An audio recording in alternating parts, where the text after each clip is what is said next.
Je suis doctorant en cinéma. Bon, c'est un choix que je ne regrette pas, évidemment. Mais je dois avouer que je me retrouve des fois dans des situations vraiment très désobligeantes. Un doctorat en biologie, en droit ou en histoire, bon, tout le monde sait ce que c'est. Mais un doctorat en cinéma, c'est quand même beaucoup moins connu. Donc, et ça a souvent le don de générer des remarques ou des questions qui m'horripilent. Donc par exemple, quand je dois me présenter à quelqu'un qui me connaît pas. Alors tu veux docteur au cinéma, c'est la classe quand même. Tu réalises des films, et ça veut dire que t'es inscrit aux Oscars. Par exemple, ça, vous voyez, c'est très pénible. Donc, les gens s'imaginent souvent qu'un doctorant en cinéma, c'est quelqu'un qui apprend à réaliser des films. Ce qui n'est absolument pas le cas. Bon, vous allez me dire que là, vous êtes en train de regarder un film que j'ai moi-même réalisé. Mais disons que c'est une exception. Un doctorant en cinéma, c'est quelqu'un qui se consacre, comme tous les autres doctorants, à la recherche. Donc il travaille en bibliothèque, il consulte des documents, il lit des livres, il participe à des colloques, il publie des articles et il écrit une thèse, bien sûr. Mais à quoi reconnaît-on un doctorant en cinéma, me demandez-vous? Eh bien, par exemple, le doctorant en cinéma n'aime généralement pas les films que tout le monde aime, et à l'inverse, il aime les films que personne n'aime. La communication n'est donc pas toujours facile, mais à la longue, on s'y fait. Bon, il y aura plein d'autres exemples à donner, mais le temps presse et je dois tout de même vous parler de ma thèse. Alors j'ai choisi de consacrer mes recherches à la question de l'enfance dans le cinéma italien des années 90 et 2000, ce qui correspond plus ou moins à la période durant laquelle Silvio Berlusconi a présidé le Conseil des ministres. Alors les cinéastes italiens de cette époque choisissent de mettre en scène des personnages d'enfants. Excuse-moi, quel âge as-tu en fait? 16 ans? Pourquoi? Non, à 16 ans, donc tu es une adolescente, tu n'es pas une enfant. Bon, moi, c'est de l'enfance que je parle dans ma thèse. Est-ce que tu peux me dire ce que tu fous là? Bon, s'il vous plaît, je voudrais un véritable enfant. Bon, toi, fous le camp, fous le camp. Mais vous savez, je vis toujours chez mes parents et j'aime bien les Non, licornes. fous le camp, merci. Très bien.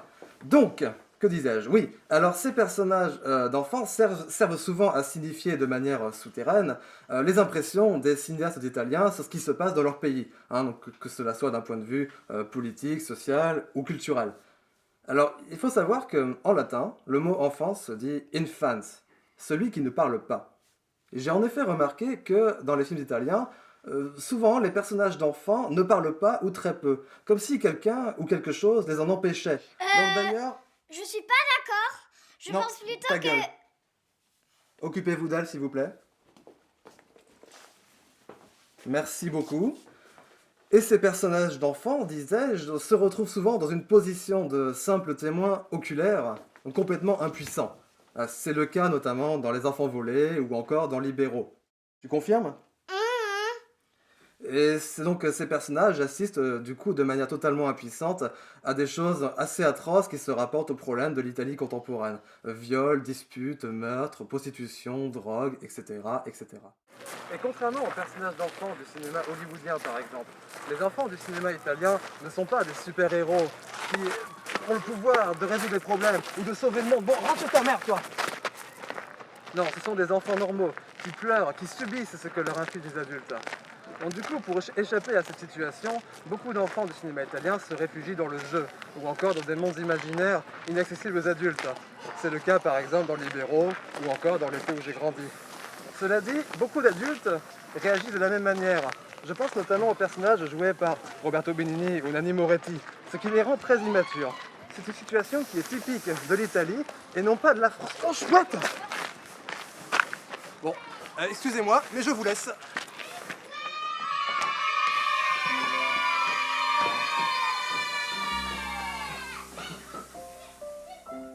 Plus sérieusement, le choix de l'enfance pour exprimer ses idées permet de renvoyer le spectateur à sa propre innocence d'enfant. En effet, comme les jeunes héros de tous ces films, le spectateur découvre et fait un constat désabusé sur ce qui se déroule devant lui. C'est la raison pour laquelle je trouve merveilleux les films qui traitent de l'enfance.